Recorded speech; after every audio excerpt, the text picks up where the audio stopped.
Hi, my name is Rob Barrett. You're watching Cooking for Dads. Now, we've made some pizzas over the year, but let me show you how to make the very best pizza I've ever created. It's a Margherita pizza that we grill, where we make our own sauce. We're gonna put on a pretzel crust. It is incredible. Here's how you do it. First thing we're gonna do is make our dough. We're gonna start with 1 cup of hot water, 105 degrees to be exact. We're gonna add 1 to 2 spoonfuls of yeast, depending on how much time you have. We're gonna add just a sprinkle of sugar, stir that around, let it sit for 5 minutes, make sure it gets foamy. Then in a large bowl, add 3 cups of bread flour, if you can, 1 spoonful salt, 2 spoonfuls of sugar, add about 4 spoonfuls of olive oil, and then add our water mixture and stir that around just to combine it. Then if you want, pour it out on the countertop and knead it by hand for 7 minutes, fold it over, push it down. Or put it in your KitchenAid mixer with the dough hook. I do this all the time. It's absolutely the only way to go.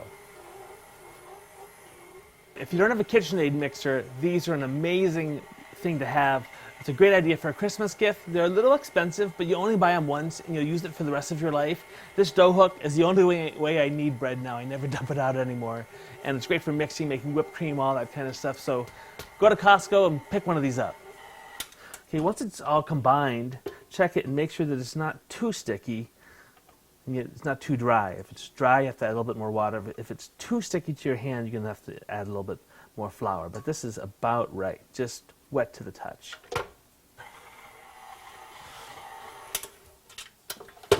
All right, this looks great.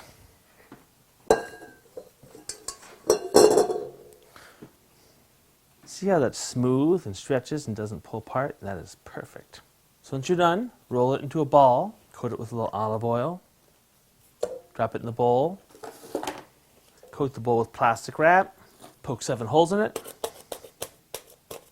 Now set this aside for about an hour. If you only have 45 minutes, you can go ahead and use it then. If you have 2 or 3, that's even better. All right, this has been rising for about an hour and a half. It's got these nice air bubbles in it. This next step is very important. We're going to dump it out on our countertop. We're going to cut it into fourths. We're going to make those into little balls. Cover them with plastic wrap. Then we're going to let them rise, or proof, if you will, for another half an hour if possible. This really gets a lot of nice, good air bubbles in each individual dough and really makes a big difference. So if you can get the second rise in the form of the dough, it's very important. All right, we're going to make our own sauce on the grill, which is really great. We're going to get Roma tomatoes, about 2 tomatoes or 3 tomatoes per pizza, and we're going to first cut off the ends with these little nubs. Let's go outside. The cool thing about this grill is that the burners go up and down, so I can have an area of direct heat here, which we're going to start on, and then over here, this burner's off, so there's indirect heat kind of coming up. Then also down here, we actually have a 3rd burner, which is called the sear station, so I can get 3 burners over here making direct heat, and over here just have ambient heat, and you really get some cooking options. Then we're going to grill them 5 minutes aside until the skins just come right off. So just put them right on the grills like that. If you want a little extra flavor, you can peel some garlic, put it in some tin foil, add just a little bit of olive oil, and then make that into a little pocket like this. Throw that on the grill and that'll roast up and you can add that to your sauce. While our tomatoes are cooking and our dough is proofing, we're going to get our toppings ready. I'm going to use fresh mozzarella here. We have a local store called Kowalski's and they actually pull it fresh and it is so good. If you can't get fresh mozzarella that's pulled that day or whatever, then you can use this store brand, whatever that is from Wisconsin, Belgioso. I'm going to cut these into small pieces. But a slice or 2 per pizza. I'm going to cook up some Jimmy Dean sausage, but you can use pepperoni or ham or whatever you want. I'm also going to add just a little bit of chopped onion. And one of the key points to a good Margherita pizza is fresh basil. You can put the whole leaves on, but I like to chop it up and kind of spread it all over, so you get a little bit of basil in each bite. Okay, 5 minutes is up. Let's flip these over and see that skin is getting loosened. can also smell this wonderful garlic. I'm going to flip that over as well. 5 more minutes. Okay, to put a pretzel crust on anything, including just like normal bread, get a quarter cup of hot water, and then we're going to add 2 spoonfuls of baking soda. We'll stir that until that dissolves. Look at that.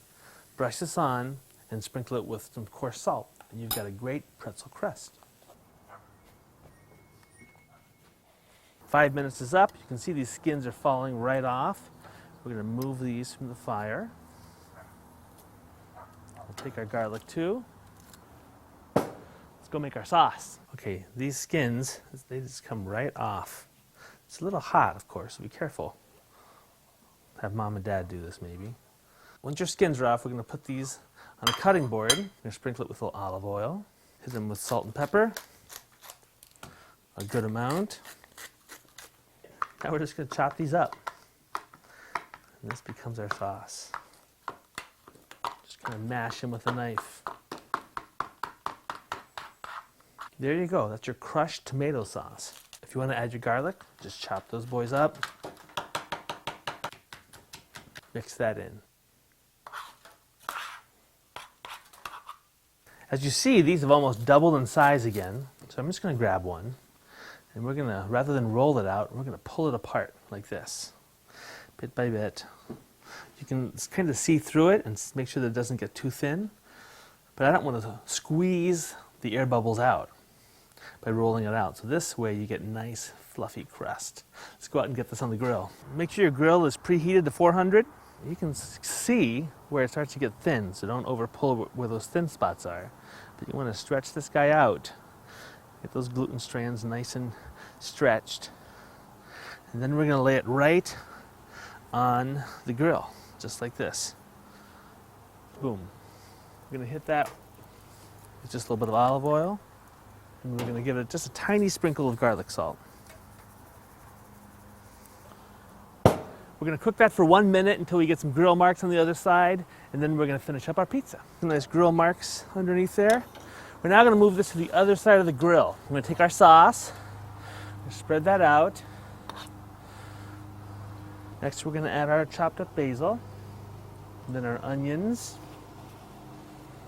then a little bit of sausage, and then the fresh mozzarella. Sprinkle that on. And then lastly, for our pretzel crust, we're going to take our baking soda mixture, give that a good stir, and then brush that all around the edge. We're actually going to go around 2 times.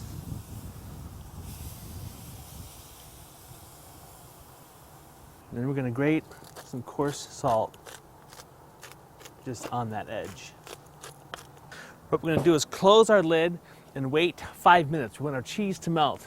We don't want to peek because it'll let all the hot air out. So try to be disciplined and check, or just peek a little bit around the 3 to 5 minute mark. For these extra doughs, you can take them and wrap them in plastic wrap, put them on a plate, store them in the fridge for a day or 2. That's about all you get out of them. All right, we're just going to take a peek. Can't wait. Oh, almost. Want that cheese to melt.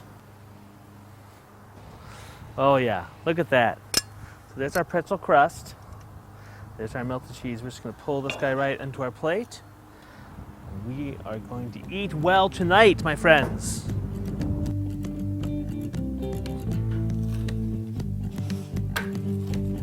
So that's how you make a grilled pizza with a pretzel crust and making your own sauce.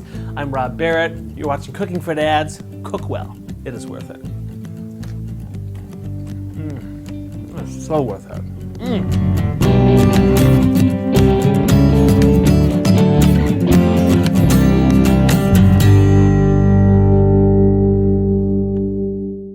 If you want, you can take one of these and actually make a little pretzel loaf. Just put it on the grill or in the oven.